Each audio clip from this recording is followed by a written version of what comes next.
Mais il est aussi grand temps de pousser les feux sur les parcelles non aménagées aujourd'hui, de les rendre aménageables.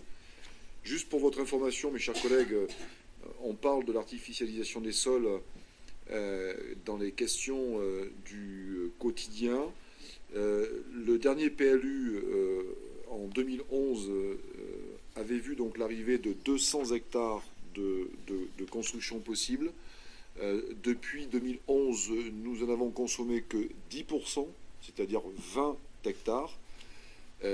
Je crains, et je le dis sur les promoteurs de la loi sur l'artificialisation des sols, qu'il va devoir et il va falloir expliquer aux 180 hectares qui nous restent et qui n'ont pas été aménagés que ces 180 hectares vont redevenir non constructibles.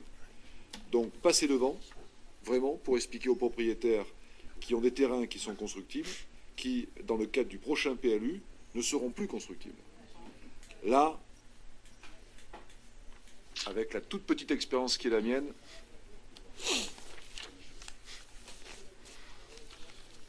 oui, Chloé, vous voulez passer devant? C'est ce que j'allais vous proposer. Je viens quand vous voulez, ça va bien se passer. Ah, mais...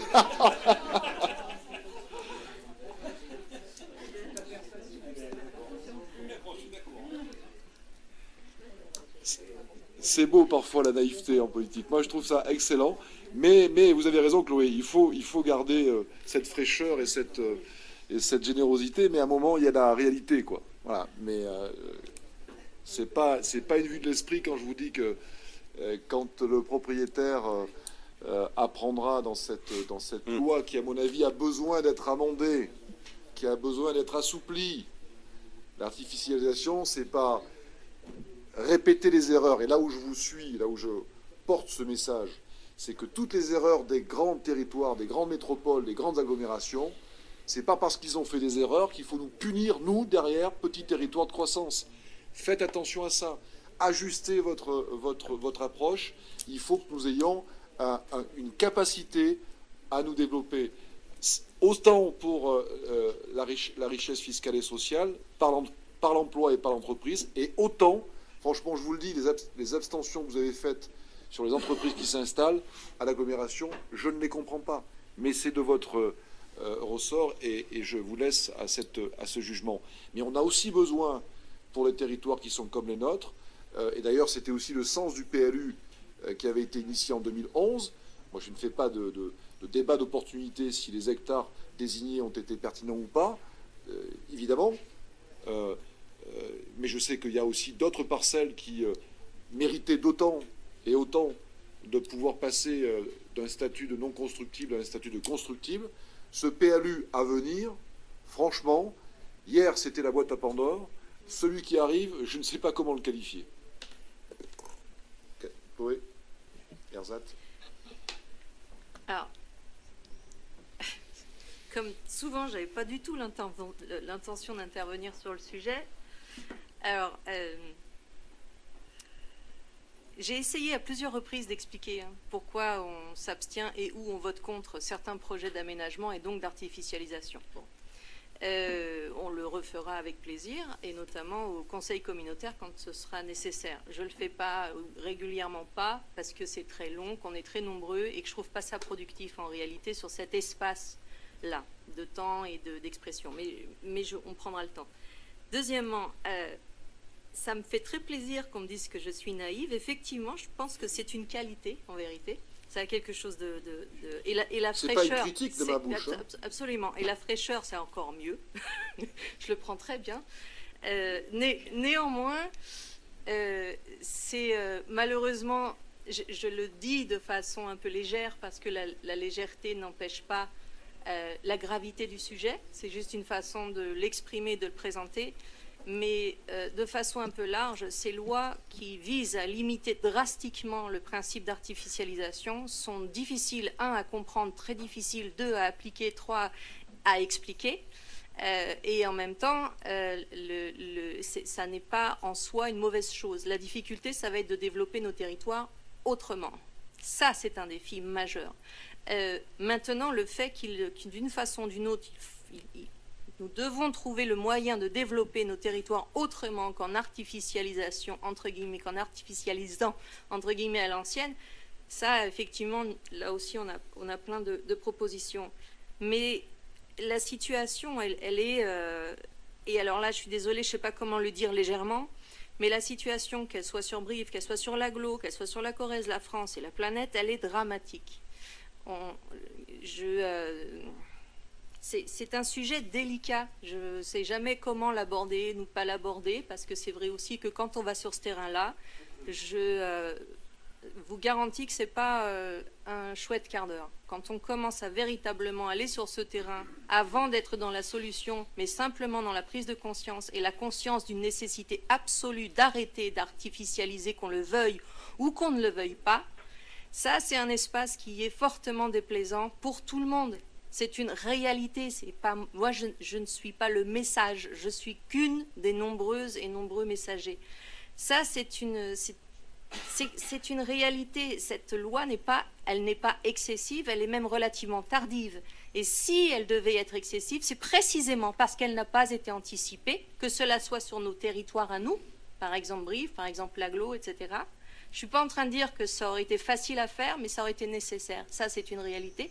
Et à échelle plus large, c'est quelque chose que l'on doit porter à toute échelle et d'une façon responsable. C'est une responsabilité qu'on doit prendre.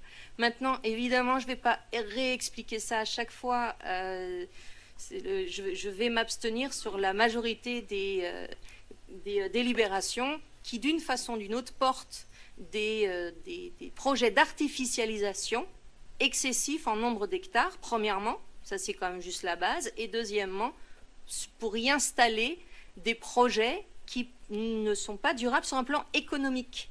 C'est-à-dire que c'est de l'entreprise, c'est de l'entrepreneuriat qui ne fonctionnera pas dans le temps et assez rapidement, ce sera juste des terres qui ont été rasées pour rien. Bon, je vous remercie, je reviens à la fraîcheur et à la légèreté qu'on souhaite tous, et moi la première sur ce sujet. Et je suis la première désolée qu'on soit face collectivement à ces réalités et aux efforts que ça va nous imposer. Merci. Alors de votre scénario apocalyptique, je peux toujours partager quelques remarques, mais vous savez, j'ai plus à croire que les pays émergents en particulier et les pays qui seront demain dans la croissance démographique qui nous feront passer de 7 milliards d'individus à 10 milliards. Aujourd'hui sur Terre, c'est 250 000 hommes et femmes tous les jours qui viennent augmenter la population de la Terre, du globe Terre. 250 000 habitants tous les jours. Et en particulier, où sont-ils? C'est à 85-90% sur des terres émergentes, sur des continents émergents. Et ils se foutent du tiers comme du quart des questions environnementales. Donc à un moment, chère Chloé, je peux partager la vision du monde idéal, mais à un moment, il faut savoir aussi d'où l'on vient, où l'on vit, et qu'avons-nous besoin pour nous développer et assumer notre croissance. Mais moi, je ne suis pas, et j'ai pas un fil et un profil de croissance tout azimut. Je veux juste qu'on ait la capacité de pouvoir rester sur notre pays, sur notre territoire, sur notre terroir, que notre terroir composé aussi d'hommes et de femmes qui continueront de pouvoir cultiver les terres que nous avons, parce que les terres où il n'y a plus d'agriculteurs, ce sont des terres qui meurent. Et ici, on a la particularité, la chance d'encore d'avoir cette âme de l'agriculture en nous. Et donc ces territoires-là sont des territoires qui sont aussi capables de se développer, y compris pour faire de la croissance fiscale et sociale sur le plan de l'industrie, même si vous la jugez comme pas fiable. Je ne sais pas quel est votre profil économique pour juger une économie qui n'est pas fiable. Moi, je ne vois pas dans le bar de café, je ne suis pas Madame Irma. Je ne sais pas tout ce que vous venez de dire, si accueillir une industrie agroalimentaire sur notre territoire, fut-elle importante comme le groupe Andros, voilà, c'est la pire de toutes. Je ne sais pas ce que ça veut dire, des économies qui ne sont pas fiables. Je ne sais pas. Et donc, je veux juste que sur ces thématiques-là, moi je suis prêt à les porter aussi, mais je veux de la mesure. On ne peut pas être et on ne peut pas passer du tout au rien.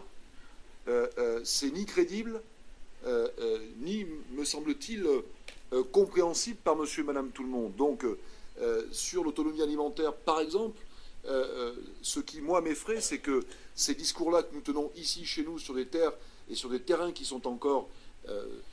qui ne présentent pas de vision apocalyptique comme vous venez de le faire, même s'il est question du réchauffement climatique, même s'il est question de la préservation de la ressource en eau, même s'il est question des projets alternatifs d'énergie face à l'énergie fossile pour notre propre autonomie énergétique, c'est des questions prioritaires sur lesquelles le plan climat, air, énergie, territoire discute aujourd'hui dans le débat collectif, et nous aurons l'occasion d'en reparler avec une agglo qui se veut être motrice sur ces sujets. Mais pardon, voilà, et je vous suis en disant on ne peut pas balayer d'un revers de main ces sujets, évidemment, mais les priorités, me semble-t-il, elles sont plutôt sur les parties du globe où la terre et la maison brûlent et où les politiques publiques et internationales ne font strictement rien et n'ont que faire de vos revendications ou de vos sujets à porter. Donc il faut juste qu'on revienne. Vous savez, il y a la vision macro et la vie micro. Voilà. Moi, oui, mais vous apprendrez, cher Chloé, enfin, pardon, je ne veux pas, et loin de là de ma remarque, je ne suis absolument pas là pour donner une quelconque leçon, et je n'en ai pas les moyens, ni politiques, ni sur le plan intellectuel. Mais pour autant, sur des sujets qui nous passionnent tous, et qui nous préoccupent tous, je veux juste qu'on ait une graduation de la mesure. Voilà. Et quand vous avez une entreprise qui vient pour créer 100 emplois, je ne vois pas ce qui vous permet à vous, aujourd'hui, de définir que cette économie-là est une économie qui est mornée dans 5, 10, 15, 20 ans. Je ne sais pas ce que vous dites, parce que je n'en ai pas la connaissance, et me semble-t-il, je n'en mesure pas l'évidence. Voilà. Et rappelez-vous juste une chose pour le PLU. Quand je vous dis il faudra passer devant, vous entendrez, chère madame, chers collègues, Chloé, vous entendrez des gens qui vous diront face à cela, madame ait le droit à construire, madame ait le droit à me loger, madame ait le droit à la propriété. Vous la mettez où? Ou vous les mettez où, ces droits-là? Merci, on peut peut-être revenir au conseil municipal. Chloé, vous avez 1 minute. Comme d'habitude, je ne vais même pas prendre 1 minute. C'est juste, je ne peux pas vous laisser dire que je suis catastrophiste ou alarmiste, etc. Ce n'est pas moi. Il y a des dizaines de milliers de scientifiques maintenant qui le disent. Ce n'est pas moi. Ça, c'est la première chose. C'est juste ça. La deuxième chose, c'est pas parce qu'à l'autre bout de la planète, on peut imaginer, et je rejoins Catherine là-dessus, je pense que c'est faux, on peut imaginer qu'ils font tout et n'importe quoi, qu'ils ont d'autres priorités, ou je ne sais quoi, et c'est pas pour autant qu'on pourrait s'autoriser ou se permettre de faire tout et n'importe quoi, puisqu'ils le font à l'autre bout de la planète. Je sais que c'est pas ce que vous avez dit, mais je pense que c'est utile quand même de le rappeler, parce que l'air de rien, c'est quelque chose que j'entends régulièrement, moi, qu'on me dit de temps en temps, me dit oui, mais enfin... Nous, ça ne changerait rien, puisque la Chine ou je ne sais quoi fait tout et n'importe quoi. Bon, vous connaissez le colibri, on en a déjà parlé. Chacun fait à sa mesure, et ce n'est pas parce que les autres font n'importe quoi ou ne font rien qu'on doit se laisser aller et en faire peu ou mal pour autant. Et troisième et dernière chose, en Corrèze, on est extrêmement concerné par toutes ces problématiques-là. Ce n'est pas quelque chose de lointain, on n'est pas sous cloche. On a eu très très chaud, on n'a pas d'eau, ça fait quelques années que ça dure. Moi je pense aussi à nos agriculteurs qui sont en grande difficulté, et à chaque fois que vous artificialisez des dizaines d'hectares de terres agricoles, là aussi on perd un petit peu de notre droit à nous nourrir, puisque vous avez également parlé d'autonomie alimentaire, et on en est très très loin en Corrèze. S'il y a d'autres débordements et des organisations, notamment pour des raisons de géopolitique, on est en train de voir à quel point on est directement concerné, on peut objectivement se retrouver sans rien à manger. Bien. Donc je sais que c'est extrêmement compliqué, mais s'il vous plaît... Non, c'est pas compliqué, c'est passionnant. Ne dites pas... Oui, c'est passionnant. Mais ne dites pas que je suis alarmiste. C'est pas mon discours, c'est pas moi qui le pense, c'est important, j'y tiens. Merci. Alors si vous n'êtes pas alarmiste, nous sommes autant pas inconscients sur la cause du changement climatique. Moi, vous savez, c'est mon tempérament, j'aime bien la mesure. est juste la mesure. Voilà. Et pour le coup, quand on fait une artificialisation de sol, y compris pour créer une zone d'activité, c'est surtout pas pour s'asseoir sur toutes les lois qui nous sont imposées aujourd'hui quand on aménage 1 mètre carré, sur les conditions de la ressource en eau, sur la protection de la faune et de la flore, et il y a ce qu'on appelle aussi les compensations. Donc c'est pas non plus les gros bulldozers qui arrivent et qui massacrent tout ce qu'il y a massacré. Aujourd'hui en France, les procédures et l'empilation des procédures, pardon, hein, prenez la main sur un sujet aménagement de zone, allez sur un petit paquet de 10 hectares, et vous allez très vite comprendre que vous pouvez être fier d'être française et que vous rendre compte aussi qu'on est quand même hyper conservateur dans ce pays pour faire attention à la nature et pour faire en sorte que quand il y a dame nature et zone nature à protéger, eh bien, croyez-moi bien, la France est quand même très généreuse, très innovante pour tout ce qui est protection de faune, flore, y compris des réserves et des ressources en eau.